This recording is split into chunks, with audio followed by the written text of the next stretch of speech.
Film terbaik sepanjang menit terbaik di tahun 2025. Kita rehat sejenak.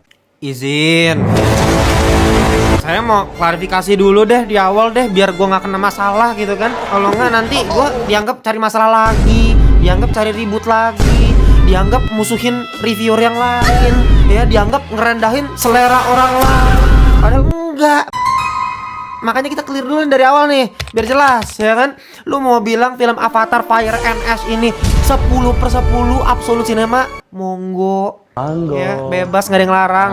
Lu bilang Avatar The Way of Water itu film terbaik sepanjang masa, silakan, nggak ada masalah.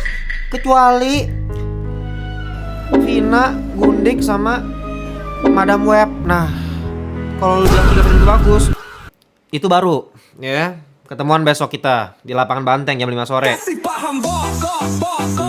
Jadi clear ya, gua kagak ada masalah nih sama orang-orang yang bilang Avatar Fire and Ash atau Avatar apapun itulah itu film perfect, bagus gitu, mind blowing gitu, lu harus wajib nonton, nggak masalah. Tapi bang, lu ngapain lu kasih lihat klip-klip TikTok lain lu bang? Jangan berburuk sangka dulu ya, itu namanya data sampel. Ya. Biar gua ngomong tuh ada buktinya, ada datanya gitu. Itu hanya sedikit dari banyaknya reviewer lain yang lu bisa cari sendiri di TikTok yang mengatakan kalau film Avatar 3 ini film yang bagus gitu. Biar gua ada datanya. Ternyata memang banyak loh, mayoritas ya, ini nggak semuanya ya, tapi mayoritas bilang film Avatar Fire and Ash itu film bagus. Dan apakah itu hal yang salah? Apakah itu hal yang aneh? Menurut gua ya enggak juga. Kalau misalnya kita ngeliat film Avatar The Way of Water, jumlah penontonnya di Indonesia itu 7 juta orang penontonnya. Dan per gua rekaman hari ini, jumlah penonton Avatar Fire and Ash ini itu udah hampir mencapai 5 juta penonton. Nggak sampai di situ, gua kasih data lainnya. Lu bisa cek di akun Instagram Catatan Film, yang dimana Catatan Film kemarin sempat ngebuat turnamen polling ya film terfavorit di tahun 2025. Dan hasilnya apa? Ya lu bisa tebak sendiri lah ya. Avatar Fire and Ash menang anjing ya. Hasil pollingnya di atas 60%. Kalau nggak salah final terakhir itu lawan Superman. Dan lagi-lagi, gue bukan yang ngejudge selera orang, cuman ini sebagai data aja. Ini udah bisa menggambarkan dong gitu ya. Penonton Indonesia ini kayaknya memang tergila-gila ini sama franchise Avatar. Kan dari tahun ke tahun selalu kayak begini, selalu rame gitu. Tapi meskipun selalu rame, kagak ada yang ngomongin di film. Nah itu nanti gue pengen bahas juga apa yang sebenarnya jadi masalah dari franchise Avatar. Meskipun angkanya gede, jumlah penontonnya tinggi, tapi nggak pernah ada yang ngomongin, nggak ada cultnya, nggak ada fandomnya. Dan ini berkaitan dengan apa yang akan gue bahas hari ini, yaitu di antara 7 juta orang yang nonton Avatar The Way of Water, gue yakin 95% diantaranya udah lupa. Termasuk gue, ya ini bukan gue ngeledek, tapi karena gue sendiri pun lupa.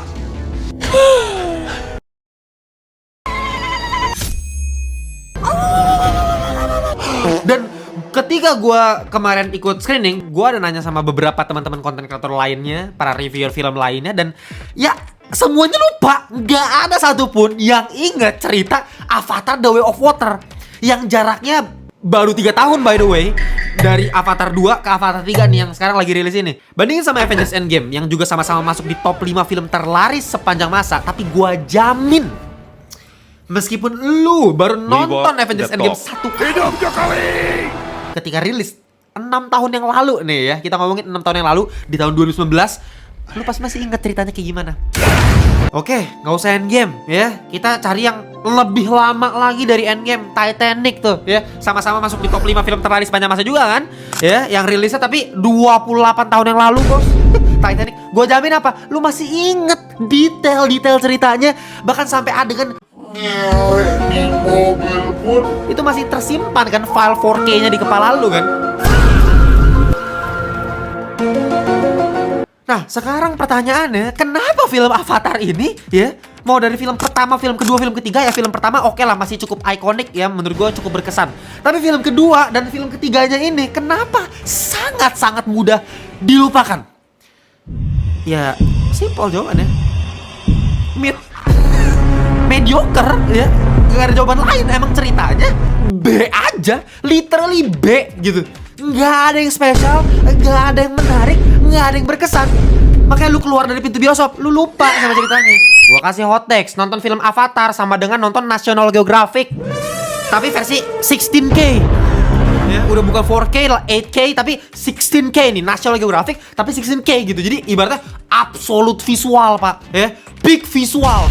Tapi ya, National Geographic.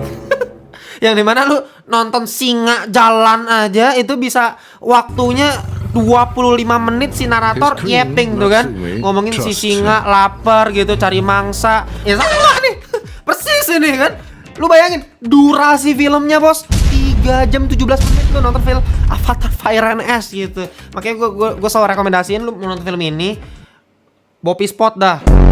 Ya fair-fairan aja gitu, 3 jam 17 menit menurut gue lebay banget, lebay mampus gitu. Kalau misalnya dibikin 2,5 jam pun udah proper, lebih dari cukup. Ini film kalau mau dibikin 2,5 jam, dikompres gitu, bisa. Tapi enggak, ini si James Cameron ini oke, kita lama-lamain aja bos. Setiap scene, setiap terbang, setiap nyelam ke air, kita terlambat lagi nih. makanya nggak usah heran kalau misalnya lu keluar bioskop nih ke parkiran, naik mobil, pulang sampai rumah, tiba-tiba lu disergap sama Hermione Granger, lu di obliviate bangsat ya. Jadi lupa lu sama cerita Avatar, lu pasti lupa sama cerita ini. Jadi mohon maaf banget untuk review kali ini pun juga gue nggak akan ngomongin cerita dari film Avatar Fire and Ash karena menurut gue mau bahas apa anjing. Gue sumpah ya, gue tuh ingat banget gue keluar dari bioskop itu gue sama Karendra waktu itu kayak kita nih mau bahas apa, mau ngomongin apa film Avatar gitu loh. Terus gue main bola sama Bang Medi Renaldi, sama kita ngomonginnya ini Avatar mau ngomongin apa ini. Nggak ada yang bisa diomongin dari Avatar selain wah bagus ya, visualnya keren, udah that's it gitu. Judulnya sih Avatar Fire and Ash gitu, seolah-olah kita akan dihadapkan dengan culture-nya si suku Ash ini nih. Tapi lu kalau nonton berapa menit paling itu cuma dikasih lihat tuh suku Ash-nya gitu kan. Si Farahnya juga cuma muncul berapa lama doang, latar belakang nggak dikasih tahu ya, kehidupannya kayak gimana di suku itu kayak gimana, bener-bener ya udah cuma sekilas aja dan itu nggak dieksplorasi juga. Jadi ya ini bener-bener template aja, gue nggak ngerasa ada yang bisa diperbincangkan. Jadi apakah James Cameron sebagai sutradara dari trilogi Avatar ini adalah sutradara yang jelek? Jangan lupa, James Cameron adalah pencipta dari salah satu franchise paling berpengaruh sepanjang masa, Terminator. Jangan lupa juga, James Cameron juga adalah orang yang ngebuat salah satu film romance terbaik sepanjang masa dan yang paling ikonik, Titanic. Dan James Cameron juga adalah orang yang ngebuat Alien 1986 yang merupakan film alien yang dianggap terbaik gitu bagi banyak orang gitu, bahkan lebih baik dari film pertamanya. Meskipun gue nggak setuju, tapi kebanyakan orang bilang kayak begitu. Tapi intinya di sini kita bisa melihat kalau James Cameron ini bukan sutradara kaleng-kaleng. Dia bisa bikin cerita yang bagus, dia bisa bikin pendalaman karakter yang bagus. Tapi pertanyaannya kan kenapa dia nggak lakuin itu di film Avatar, terutama Avatar kedua sama Avatar ketiga ini. Nah, pertama-tama kita harus bisa bedain ya antara orang yang nggak bisa bikin cerita bagus, ya berarti filmnya kayak begitu semua, ya kan? Tapi ini beda nih. Kalau ini bukannya dia nggak bisa bikin film bagus nih, tapi dia memilih untuk bikin cerita yang lebih ringan. Karena lu bayangin aja kalau misalnya film kayak Avatar kayak beginian nih, yang durasi 3 jam 12 menit, 3 jam 17 menit, tapi secara cerita kayak film Nolan. Apa ini, Cok? Apa ini, Bang? Kalau itu gua jamin lu pulang-pulang bukan teriak absolut cinema, tapi pulang-pulang lu kena demam. Itulah jawaban dari pertanyaan gue yang di awal. Kenapa film Avatar, ya franchise Avatar ini selalu jadi film-film yang terlaris, ya event besar, tapi nggak pernah bisa punya fandom yang kuat, nggak pernah bisa jadi cult, jadi topik pembicaraan, jadi diskusi terus-menerus sepanjang masa. Kayak misalnya Star Wars, lu lihat ya kan, trilogi Godfather, trilogi The Dark Knight, ya film-film Harry Potter, MCU, Fast and Furious, itu film-film terlepas dari bagus atau jeleknya, tapi selalu bisa jadi bahan pembicaraan, jadi bahan diskusi gitu. Nah, kalau Avatar ini ya, lu keluar bioskop, end of discussion anjing, gak ada yang lu bisa omongin dari film Avatar. Lu mau ngomongin apa gitu? Lu keluar dari bioskop terus lu ngomong sama temen lu, bro, tadi itu airnya by the way jernih juga ya. Bro, tadi si Farang Seksi juga ya. ya kan nggak ada topik diskusi kan. Lu bayangin di 2008 ketika lu keluar bioskop abis nonton film The Dark Knight, anjing, si Batman bangsat banget. Kenapa sih dia mau berkorban jadi penjahat di kota Gotham, padahal kan dia nyelamatin kota Gotham, bro. Menurut lu gimana nih? Nanti si Joker gimana? Joker belum mati nih, dia di penjara nih. Dia muncul nggak di The Dark Knight Rises? Banyak sekali topik pembahasan yang bisa lu bahas dari abis nonton The Dark Knight gitu. Lu ngerti gak? Makanya James Cameron itu kalau bikin film ya, terutama Avatar ya, ini dalam hal ini gue ngomongin Avatar, dia nggak pernah ngasih penonton pertanyaan, dia selalu ngasih jawaban. Ya, jadi penonton nggak perlu mikir. Dan itulah yang disukai sama penonton kita kan. Dari dulu, nggak usah dari dulu deh. Yang terakhir aja nih, kenapa Agak Lain 2 laris manis, sedangkan filmnya Bang Joko Anwar nih, Legenda Kelamain Kuno yang kemarin gue udah review, penontonnya cuma 16.000 anjing. Produsernya Joko Anwar loh, tapi jumlah penonton 16.000 doang. Kenapa? Ya lu lihat aja di TikTok komen-komennya. Gue males horor gitu dibuat mikir. Gue nggak suka dibikin mikir. Mending nonton Agak Lain. Ya udah, bener gue cuma ketawa, duduk seru.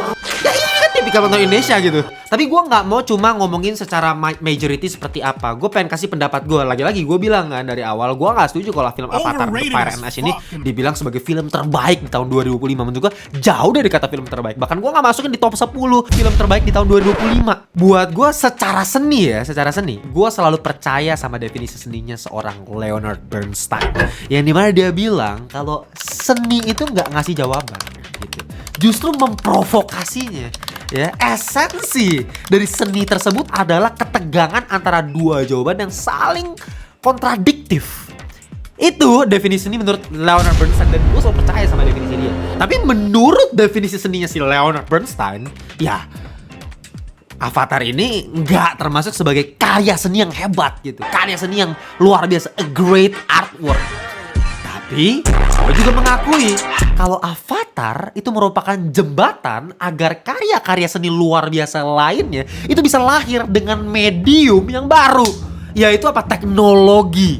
Karena kita nggak bisa lupa kalau sinema itu lahir dari teknologi, bukan lahir dari seni. Dengan penemuan optik, kamera, proyektor, lahirlah kan sinema gitu. Baru dari penemuan teknologi tersebut muncullah karya-karya seni hebat seperti Citizen Kane, ya, The Wizard of Oz, Godfather, film-film terbaik yang udah gue bahas di Old But Gold, itu semua karena bisa ada. Ya pertama-tama bukan gara-gara seninya, ya karena teknologi dulu yang memulai, ya kan? Dan Avatar yang harus melakukan itu. Makanya si James Cameron itu perlu waktu yang begitu lama dari Avatar 1 ke Avatar 2. Kenapa? Karena dia mau menemukan teknologi dulu, ya. Dia harus nemuin nih motion capture supaya bisa nangkep ya pakai CGI di bawah air, supaya refleksi cahaya bisa bagus, supaya bisa real, kamera bisa tahan dalam air. Itu semua dia tunggu dulu. Karena 2009 itu semua belum bisa terrealisasikan. Di 2010-an itu baru ada, 2014-15 itu baru muncul teknologi seperti itu, dan akhirnya baru bisa diproduksi Avatar The Way of Water. Dan kalau nggak ada Avatar, kalian tidak akan bisa menemukan karakter protagonis GOAT seperti Caesar misalnya di trilogi Planet of the Apes, ya. Caesar itu menurut gua ya protagonis terbaik sepanjang masa kalau menurut versi gua gitu. Caesar berkat apa? Bukan hanya sekedar acting, ya acting seni, tapi teknologinya gimana keraknya itu bisa begitu hidup. Itu kan karena apa? Karena Avatar yang memulai dulu. Kalau nggak ada Avatar, Thanos kemungkinan besar pakai practical effect kali. Ya dia mukanya nggak bisa pakai CGI hidup gitu kayak si Josh Brolin, dia udah paling ditambal-tambalin tuh pakai makeup gitu kan. Atau misalnya film kayak The Jungle Book, Lion King, film-film Disney live action itu nggak bakal ada kalau nggak ada Avatar. Jadi kesimpulannya, buat gua ya, lu terserah kalau nggak mau setuju nggak apa-apa ya, silakan debatin di kolom komentar ya. Tapi kalau buat gua nih, Avatar Fire and Ash ya, dan Avatar The Way of Water juga ya, bukan karya seni yang begitu hebat, begitu agung, begitu luar biasa. Enggak, gua nggak akan masukin Avatar, buat gua overrated banget ya. Tapi yang kita nggak bisa bantah, Avatar adalah bentuk paling murni dari sinema itu sendiri. Sinema lahir dari teknologi. Lagi-lagi secara cerita ya cerita di mana peperangan manusia melawan alam ya. Princess Mononoke udah melakukannya gitu. Yang dimana di akhir final battle terus alam mau ikut membantu. Ya lu di Narnia udah bisa lihat sama tuh, alam ikut bantu, Aslan bantuin gitu kan. Habis itu Lord of the Rings ya, Two Towers sama juga tuh pohon-pohon bantuin gitu. Jadi di sini juga sama juga, maksud gue nggak ada sesuatu yang baru.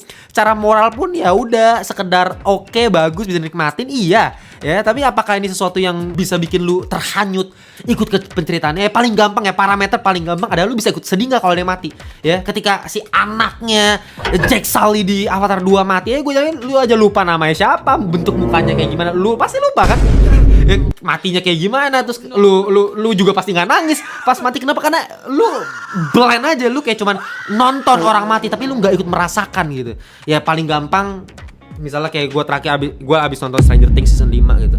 Sejelek-jeleknya Stranger Things season 5 gitu, orang banyak ngebully.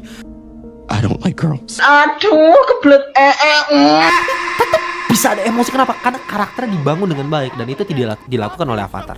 Oke, file score yang bisa gue kasih untuk film Avatar Fire and Ash ini adalah 8,2/10 alias cakep. Ya, gue gak bisa bilang di mediocre, gue gak bisa kurang, gak apalagi di sampah. Karena lagi ini secara visual absolute cinema.